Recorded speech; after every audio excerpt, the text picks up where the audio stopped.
Good morning, everyone. I wanted to stop for a moment this morning before I headed off to work and do this video. I've been wanting to do a video for quite some time and share it with everyone about some things that I've had weighing on my mind, some thoughts I've had.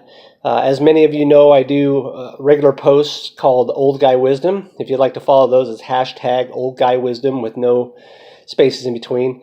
Little inspirational quotes and thoughts that I come up with throughout the day or the week. Based on things that I hear, that I see, that I feel, and a quote will come to mind, and I'll share that quote with you in the form of an old guy wisdom. I don't get to as many of them as I'd like. Sometimes I forget things. That happens when you get older. But in light of a lot of things that have been happening in our lives and in our daily events that I see on Facebook and social media, I just wanted to talk to you a little bit about some of my feelings. I'm not going to get political. I'm not going to talk about gun control or the presidency or any of that stuff. I want to talk about you. These are some things that have come to my mind, and my wife and I had a little talk this morning, and we were talking on the way home from the gym. We were talking about people's attitudes and the way people get angry and upset and the way they react to things when you post something or when you say something. And it really struck a nerve with me when we were talking. One of the comments that she had made, and it's eluding my mind, of course, I will think of it here in a moment. But I thought about how we react and how we think and what we do on a daily basis. How people get offended and they get hurt and they get upset about things people do or say. And all of this stuff that I've learned over the years through self-development, reading, listening to tapes, video, audio, whatever, listening to these things that I've learned through previous endeavors that I was involved in, I was able to learn quite a few things about your social life and about your personal life and how it personally affects you inside and out.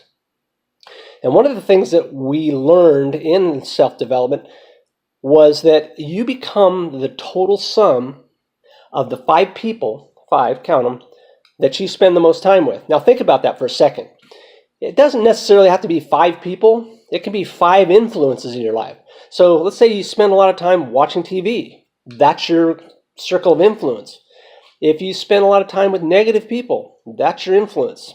If you spend your time with successful people, people that make a lot of money, that's your influence.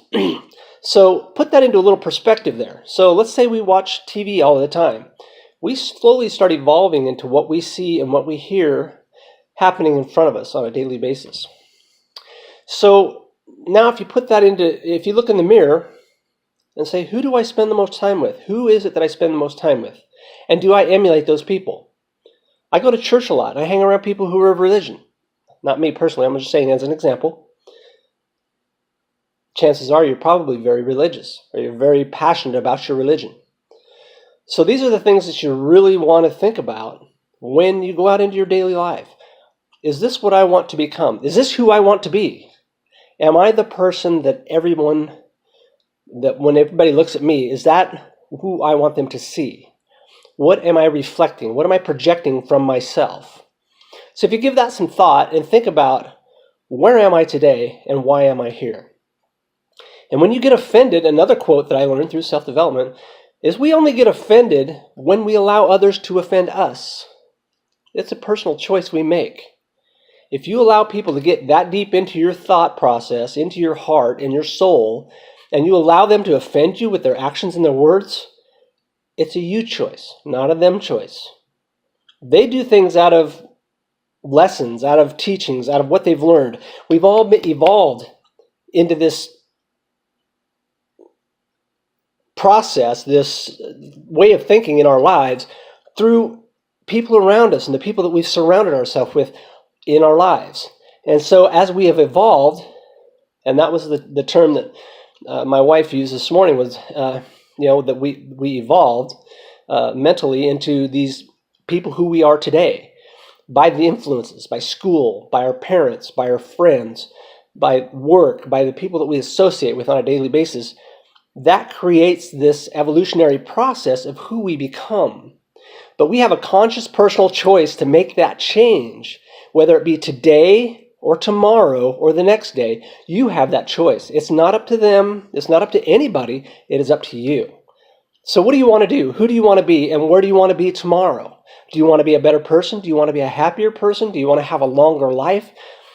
There's a lot of things you can change. You can start going to the gym. You can start eating better. You can start changing the way you think. Write things on the mirror, positive thoughts, positive quotes, read positive information. Don't go off of everything that you hear or see on the news or on social media. Really do your research and do your work and make a better you for tomorrow, because the only person that can make you better is you. Make that choice. I try very hard, and trust me, I am way not perfect. I am beyond not perfect. I make so many mistakes. I get angry sometimes. I let people get into me, and it brings out the worst in me sometimes. And then I have to stop and check myself and say, is it worth it? Is this going to matter tomorrow? You know, my wife and I have this term that we use, and we have a little plaque that even says it in our room. At the end of the day, think about that. At the end of the day, where do I want to be? Who do I want to be with? And how do I want to be in my life? At the end of the day, I want to be a happy person. I want to be a good person. I want to spend time around quality people who create a better quality of me, because I am always influenced by those around me, whether I choose to be or not. There is an influence that happens. So I choose to surround myself with those people that are going to make a direct impact on being a better me. You have that choice yourself as well. And I sure wish I could remember the term that she used. I know it had to be evolved thinking, evolved. I wrote it down on my phone here, and I can't stop the video to pull it up. But I think you get where I'm going with this. We can really be a better person, is all it boils down to. Whether it be politics, whether it be religion, whether it be personal life, finances, health, all of those things. We can choose to be negative or positive. What's it going to be? If this world is going to change for racism, as long as we continue bringing up racism, it's going to be an issue. Stop. We are people. We are humans. We are not black, white, yellow, green. It doesn't matter. We are all human beings, and we should all be facing our challenges together as one and working as a concerted effort to be a better person, a better group of people, a better world. And I'm not going peace, love, and hippie on you here. I'm just saying it as it is. You have a choice. What's it going to be? I love you. I pray for you. I hope in the bottom of my heart and in my soul that this touches just one person, because that's all that matters. If you make a difference in one person's life today or this year, you have done a good job. And keep being the best you that you can, because you are awesome. I love you. Have a great day.